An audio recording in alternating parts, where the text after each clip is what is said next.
Hello students, welcome to today's session. Students, as already said, this year you will have two books for this subject. One was the Contemporary World Politics and the second book was Politics in India Since Independence. जो आपका पहला book था contemporary world politics, उसके 8 chapters थे जो already deal कर चुके हैं हम इस वर्चुअल क्लास के दौरान. आज हम जो टेक्स्ट बुक शुरू करेंगे वो है politics in India since independence का पहला चैप्टर, और जो चैप्टर है वो है चैलेंजेस ऑफ नेशन बिल्डिंग. आपको पता होगा कि भारत जो था सन 1947 में उसकी आज़ादी हुई थी, और आज़ादी जो भारत को मिला वो बहुत ही मुश्किल से उसे प्राप्त था. एक समय ऐसा था जब भारत पर अंग्रेज हुकूमत किया करते थे. लगभग 200 साल तक या 200 सालों तक भारत पर अंग्रेज़ों ने अपना राज जमाया, और भारत को पूरी तरह से उन्होंने क्या कर दिया, उन्होंने भारत को पूरी तरह से एक तरह कहोगे तो पूरी तरह से उसने भारत को निचोड़ दिया था. निचोड़ने का मतलब यहाँ पर है कि उसने भारत को पूरी तरह से बर्बाद कर दिया था, या अपने हिसाब से या उनको जैसा चाहिए था कि how we can utilize India for our own purpose, for our own sake, उसने भारत को ऐसे ही मोल्ड किया. सो भारत की जो स्थिति थी eight the time of independence, it was very poor. People were very poor, they were illiterate, कोई डेवलपमेंट हो नहीं रहा था, and this was the situation when India actually got independence. जब अंग्रेज भारत में आए थे तो उन्होंने जो पॉलिसी अपनाया भारत के लोगों को दूर करने को, या भारत के लोगों को एक दूसरे से लड़ने के लिए उन्होंने जिस पॉलिसी को अपनाया वो था the policy of divide and rule. Divide and rule का मतलब है कि लोगों को आप क्या करो, इनको अलग करो. और उन्होंने कौन सा तरीका अपनाया लोगों को अलग करने का, उन्होंने रिलीजन को बेसिस बनाया. The Hindus and Muslims were separated, and through this, because उनको समझ आ गया था कि भारत में जब तक लोग एक साथ रहेंगे हम अपनी जो मंशा है उसे कभी पूरा नहीं कर पाएंगे. They have actually come for trade. पहले वो ट्रेड के पर्पस से आए थे, और उनका मानना था कि क्योंकि भारत जो था it was very rich in natural resources, तो उनको लगा कि हम ट्रेड भारत से आसानी से कर सकते हैं and we can develop our own country. Gradually what they have learn that why don't we establish our own government here. और धीरे धीरे उन्होंने ईस्ट इंडिया कंपनी की शुरुआत की, और बाद में उन्होंने इस पर अपना पूरा कब्जा जमाने लगा. ऐसे में जब हिंदू और मुसलमानों को अलग किया गया by the policy of divide and rule, तो हमारे लोगों को ये समझ आ गया था कि जब तक हम अलग रहेंगे, जब तक हम एक दूसरे से लड़ते रहेंगे, हम आज़ादी कभी नहीं प्राप्त कर पाएंगे. So a joint meeting was called where the leaders of all the religious community, the people who actually wanted to gain independence, the people who have actually thought of complete independence rather than anything else, they have all come together, and then they have decided that let's come together to fight for independence. ऐसे में एक नाम मैं यहाँ पे लेना चाहूँगी, मोहम्मद अली जिन्ना जी का. He was a person who propagated the theory of two nation, that is the two nation theory. उनका ये मानना था कि हम मुसलमान जो है भारत में, क्योंकि हमारी संख्या हिंदुओं से कम है, वी आर माइनॉरिटीज, सो ऐसा ना हो जाए कि आज़ादी के बाद हिंदूज हम पर डोमिनेट करें. So they wanted that there should be a separate state for Muslims whenever India get independence. तो शुरुआती दौर पर ही मोहम्मद अली जिन्ना जी ने ये बात रख दिया था कि अगर भारत कभी भी आज़ाद हुआ, if we'll get independence, there should be a separate state for Muslims. And that theory actually was called as the two nation theory. Please keep it in mind, the two nation theory. The two nation theory was propagated by Muhammad Ali Jinnah, and according to this theory there should be a separate state for Muslims. बच्चों, ये जो definition मैं दे रही हूँ, there will be so many definitions given to you now. ये definitions आप please याद कर लीजिए, क्योंकि अभी आपको मालूम है there are 20 marks questions, single line questions being asked ऐसा 1 मार्क क्वेश्चन से कोई भी टर्म को आपको डिफाइन करने के लिए पूछा जा सकता है. सो ऐसे छोटे छोटे डेफिनेशंस आप ज़रूर नोट कर लीजिए पढ़ने के वक्त, या तो उसे मेमोराइज कर लीजिएगा, so that it will be very easy for you to attempt your answer script. So it was a two nation theory being propagated by Mohammad Ali Jinnah. और जब शुरुआती दौर पर मोहम्मद अली जिन्ना ने टू नेशन थियोरी की बात कही तो कोई भी इसके लिए राजी नहीं था. Even the Congress leaders and the other leaders they said no, it will never happen because we are living in atrocities now. अभी हम इतने परेशान हैं और आज़ादी के बाद एक और परेशानी झेलने की हमें ताकत नहीं रहेगी. But as Mohammad Ali Jinnah was very determined, he said no, I will cooperate only when you will say yes to this point of mind. इसके बाद इनका जो मंशा था, that should be a separate nation for Muslims right when India get independence, मान लिया गया. And उसके बाद हिंदू और मुसलमान और बाकी जितने भी कम्युनिटीज़ थे उन्होंने आज़ादी की लड़ाई संग लड़ी, और ऐसे में ही 1947 को भारत आज़ाद हुआ. It was in the period of 1947 when India actually got independence. So as I said, this is a term which can be asked in your exam, and this term is given in your textbook. There are certain other terms which are there in your textbook. The next term that you will find in your textbook is British India Province. British India Province. Now what is British India Province? The Indian provinces which were directly under the British government before independence. आपको मालूम है कि कुछ कुछ इलाके ऐसे थे, कुछ कुछ प्रोविंस ऐसे थे जहां पर ब्रिटिशर्स ने डायरेक्ट कंट्रोल करके रखा हुआ था. मतलब उनका पूरा डोमिनेशन ऐसे एरियाज में थे. तो जहां पर वो खुद डोमिनेट करते थे या जिनको वो डायरेक्टली कंट्रोल में करके रखे हुए थे, उनको क्या कहा जाता है? British India province. So this is the another term that you have to keep in mind. Again I am repeating, British India Province means those provinces which were under the direct control of the Britishers before independence. The third term is princely states. The third term is princely states. Now from the word princely, कहीं ना कहीं indicate करता है princess को.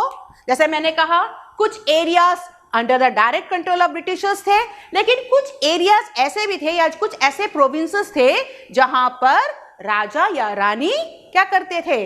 Rule किया करते थे.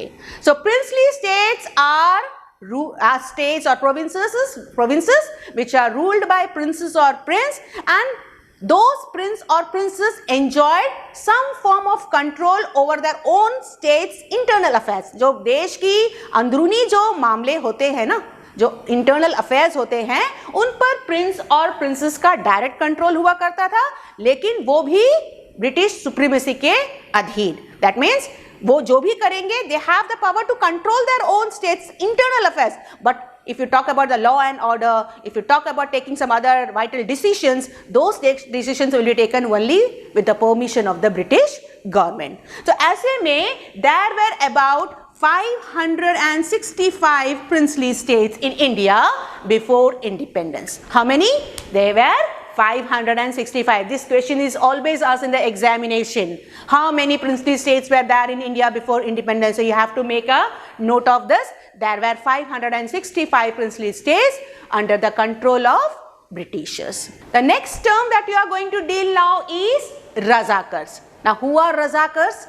A paramilitary force of Nizam was sent to respond people's movement which had no bounds. आपको पता होगा, जब आप आगे पढ़ोगे तो आपको पता चलेगा कि हैदराबाद जो था वहाँ पर निज़ाम की हुकूमत हुआ करती थी. जैसे हम राजा कहते हैं, किंग कहते हैं, क्वीन कहते हैं, वहाँ पर जो रूलर होता था उनको कहा जाता था निज़ाम. तो ऐसे में निज़ाम, जब हैदराबाद का एक इशू आया था कि Hyderabad want to join the Indian territory और नॉट, जब लोगों ने वहाँ पर अपने निज़ाम के खिलाफ, they started a movement against their own Nizam, तब निज़ाम ने क्या किया, एक पैरामिलिट्री फोर्स, उनको कहा जाता था रजाकर्स, उनको भेजा था लोगों के जो अपराइजिंग मूवमेंट के लिए, जो वो अपराइज कर रहे थे अपने इंटेंशन को, उसको सप्रेस करने के लिए वहाँ पर ऐसे रजाकर्स को भेजा जाता था। तो रजाकर्स कहते हैं कि ऐसे लोग हैं जिनको कोई लिमिट नहीं पता, दैट मीन्स दे आर, वो इतने ज़्यादा जालिम हुआ करते थे कि वो कुछ अपना बात मनवाने के लिए कुछ कोई भी हद पार कर सकते थे। तो ऐसे लोग जिनको पैरामिलिट्री फोर्स के नाम से संबोधित किया जाता है, who were sent by the Nizam to suppress the demands of the people, they were termed as Razakars. The next definition that I am going to give you here is of Nizam. अभी मैंने mention किया निज़ाम. Who is the Nizam? The ruler of Hyderabad was titled as Nizam, who was considered as the world's richest person. निज़ाम जो हुआ करते थे, they are the rulers of Hyderabad. Apart from that कहते हैं कि विश्व के धनी लोगों में निज़ाम एक माने जाते हैं. They are considered as a world's richest person. The next definition, state reorganization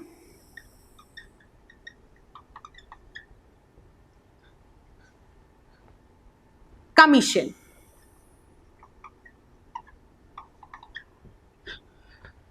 ये सारे टर्म्स आपके एक बुक में है. जब आप टेक्स्ट पढ़ोगे तो will come across this particular terms. तो पहले से मैं इसकी डेफिनेशन आपको दे रही हूं ताकि जब आप टेक्स्ट बुक पढ़ोगे तो you will not find any difficulty in understanding the meaning of this terms.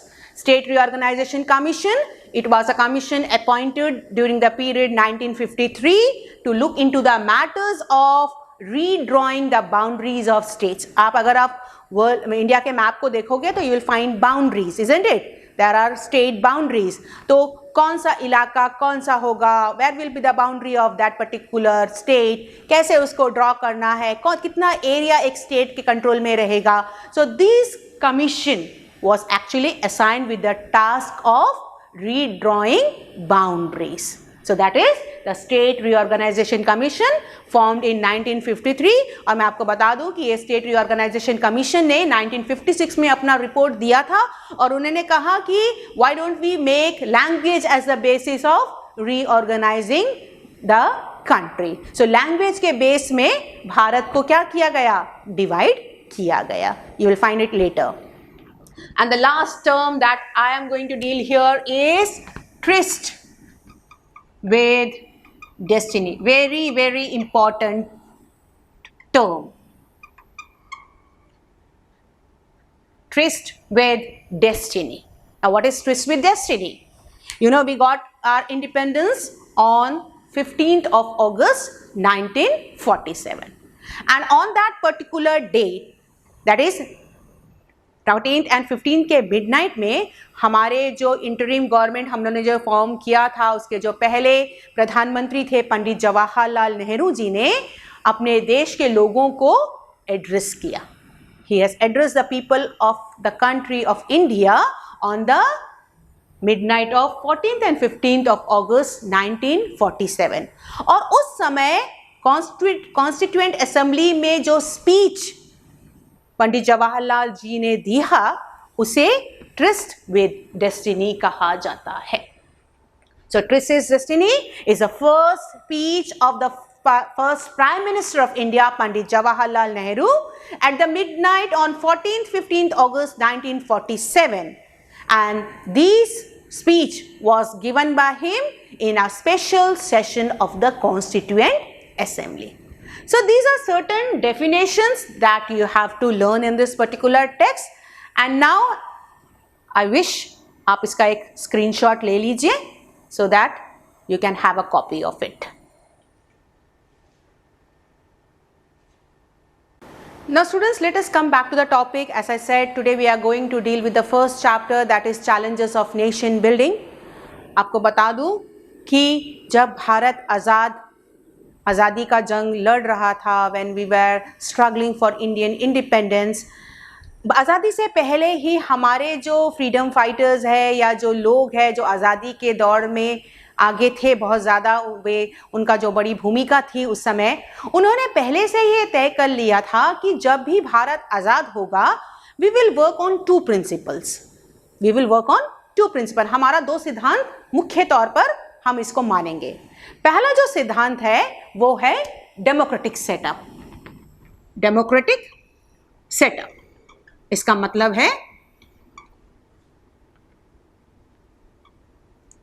है कि जब भी हम आजाद होंगे तो हम जो फॉर्म ऑफ गवर्नमेंट अप्लाई करेंगे या फॉर्म करेंगे वो होगा democracy. We will work on democratic principles. और आपको ऑलरेडी पता है डेमोक्रेसी का मतलब होता है कि यहाँ पर लोग और सरकार जो है मिलकर काम करेंगे। एक ऐसा गवर्नमेंट जो हमेशा लोगों की इच्छाओं को प्रमुखता देगा। The aspirations of the people will be always considered first, and based on the aspirations of the people, the government will formulate all their policy. So democratic setup या डेमोक्रेसी या लोकतंत्र लाना हमारा पहला उद्देश्य था। ये उद्देश्य मैंने अभी बताया, जैसे ये आजादी के बाद नहीं, आजादी से पहले ही हम लोग ने फॉर्म कर लिया था कि whenever we will get independence, we will work on democratic principles. जो दूसरा है वो है कि हमारा जो सरकार होगा वो सभी क्लास के लोगों के लिए या सभी वर्ग के लोगों के लिए बराबर से काम करेगा। To work uniformly for all the classes, there will be no differences. You know, भारत एक बहुत बड़ा देश है, यहाँ पर डाइवर्सिटीज बहुत ज्यादा है। There are persons who are rich, there are persons who are poor, some are of high class, some are of low class, the religion is different, their customs and traditions are different, but irrespective of all these, हम बिल्कुल ये नहीं consider करेंगे कि कौन कहाँ से आया है या कौन क्या भाषा बोल रहा है या कौन कैसे दिख रहा है।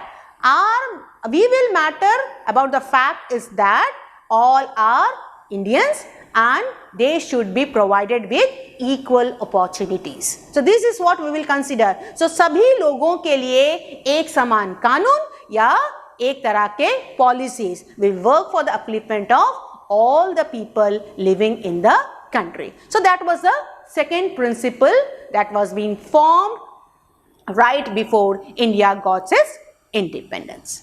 So ऐसे में आपको मालूम होगा कि हम लोग ने धीरे धीरे कंप्लीट इंडिपेंडेंस पर जोर दिया। हम लोग ने ये मान लिया था कि भारत हमारा देश है और इस पर अब हमारी राज होनी चाहिए, not of any other foreign countries. So हम लोग ने आज़ादी की लड़ाई लड़ी और बहुत ही मुश्किल से 1947 में अंग्रेज हमको छोड़कर चले गए। अब अंग्रेज तो छोड़कर चले गए, लेकिन आज़ादी के बाद भारत के सामने कौन कौन से प्रॉब्लम्स आए, let us look into those points. आप जब भी चैलेंजेस की बात करोगे, always remember the term DDU। एक ट्रिक है जो आपको चैलेंजेस के बारे में बताएगा। Of course there were many challenges, मैं यहाँ पे 3 चैलेंजेस की बात करूंगी आपके सामने, लेकिन ऐसा नहीं कि भारत के सामने ये सिर्फ 3 चुनौतियां थी। भारत के सामने कई चुनौतियां थी, लेकिन उनमें से ये 3 चुनौतियों को मुख्य माना जाता था। So that is been considered as DDU। आपको एक नाम याद रखना होगा बेटा, दीन दयाल उपाध्याय। ये नाम अगर आपको याद रहा तो आप वो तीनों चैलेंजेस को इजीली मेंशन कर सकते हो। Now what does D stands for? The first D stands for democracy. The first D stands for democracy. The second D stands for development.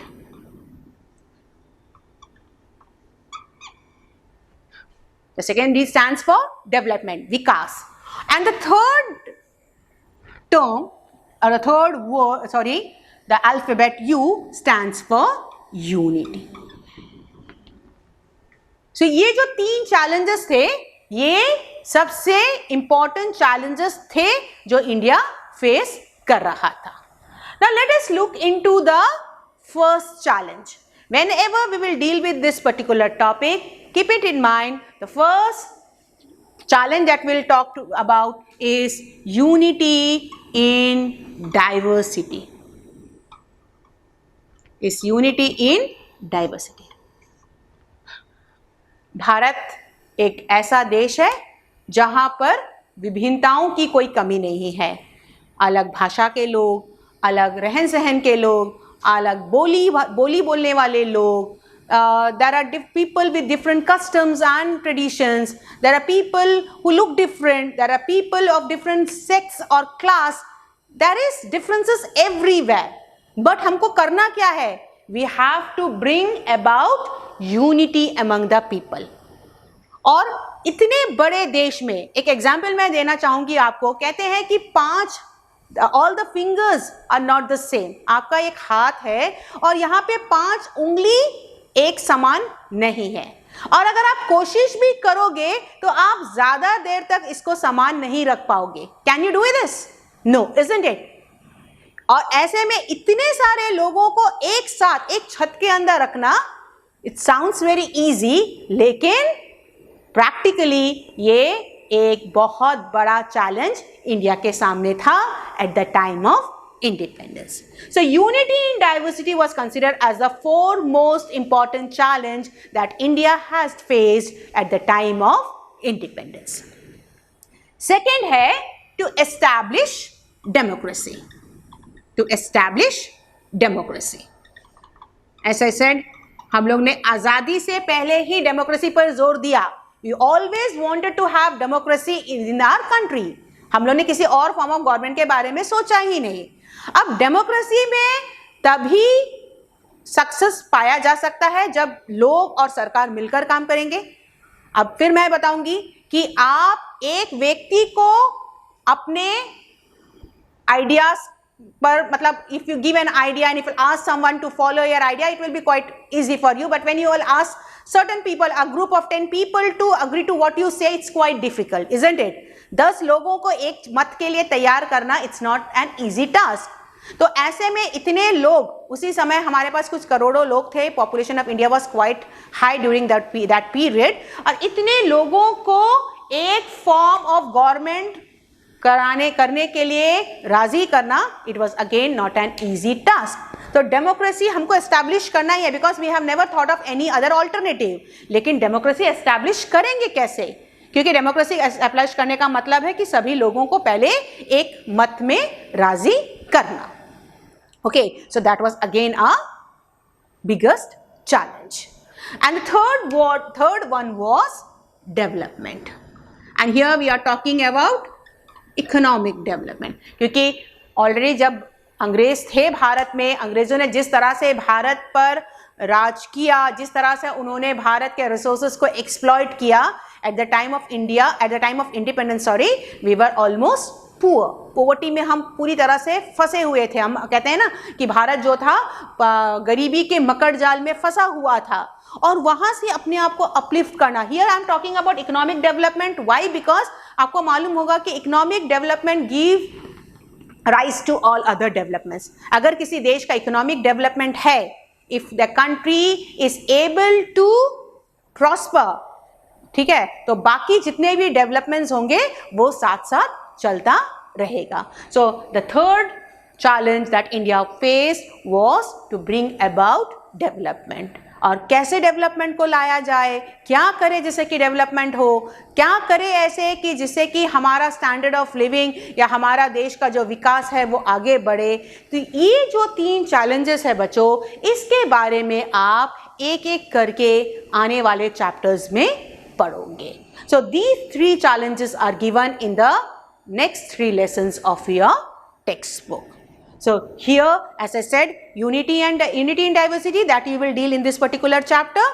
About establishing democracy, you will learn about this in the next chapter given, and about development, you will learn about this in the 3rd chapter of your textbook.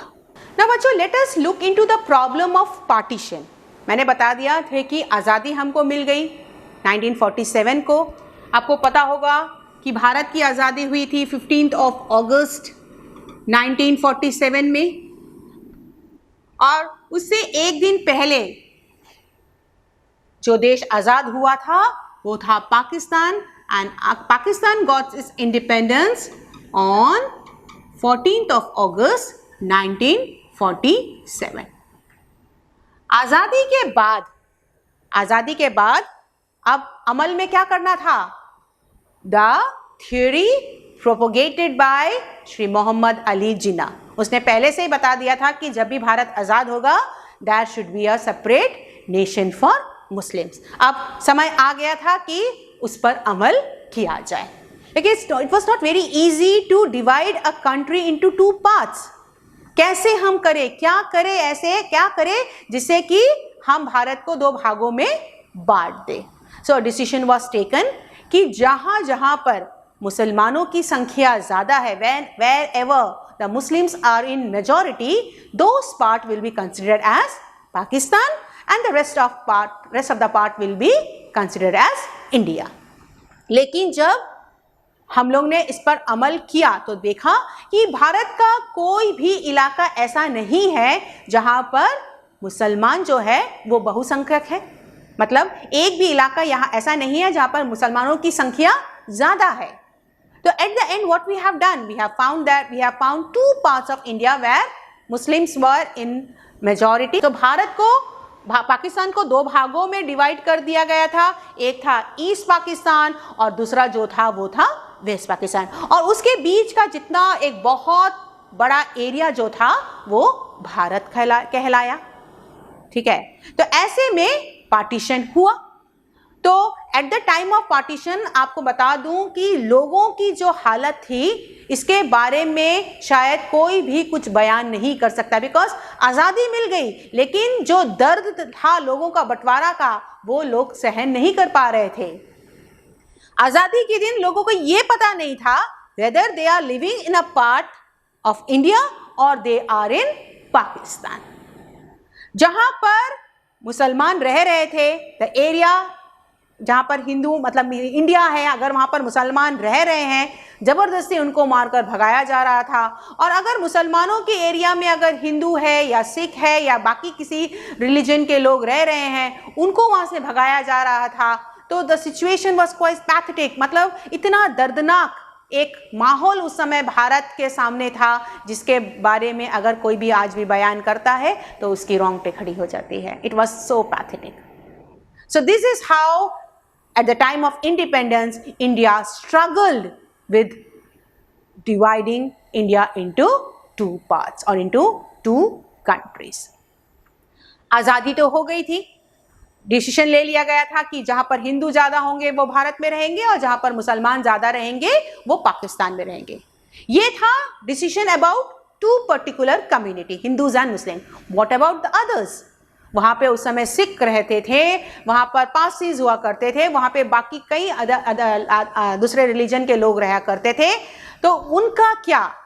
तो decision लिया गया कि let us consider कि लोग कहाँ पर रहना चाहते हैं and on the basis of the decision taken by the people we will allow the people to be a part of India और अ पार्ट ऑफ पाकिस्तान.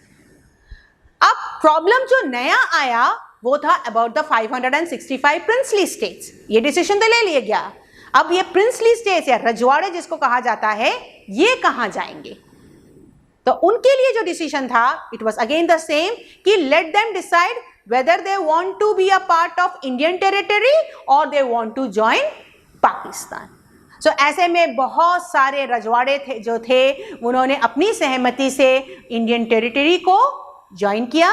लेकिन कुछ ऐसे इलाके थे जैसे हैदराबाद, मणिपुर, ये सारे कुछ इलाके थे, जम्मू एंड कश्मीर, यहाँ के जो राजा थे वो ना तो अपने आप को भारत के साथ विलय कराना चाहते थे और ना वो पाकिस्तान जाना चाहते थे.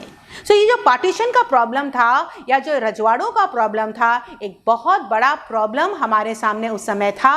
और इसको कैसे, जो रजवाड़े अपने आप को शामिल नहीं करना चाहते थे किसी के साथ, इनका क्या इनको कैसे सॉर्ट आउट किया गया इसके बारे में हम नेक्स्ट क्लास में पढ़ेंगे. सो बच्चों बहुत इंपॉर्टेंट है ये चैप्टर, बहुत इंटरेस्टिंग भी है ये चैप्टर क्योंकि it's all about India. So please जब आप अपने टेक्स्ट बुक को पढ़ोगे go through each and every line, try to understand, try to make a note of every small thing that you come across, and during your exams if you go through that note it will be quite easy for you to understand the complete chapter. So hope to meet you in the next class. Till then, take care.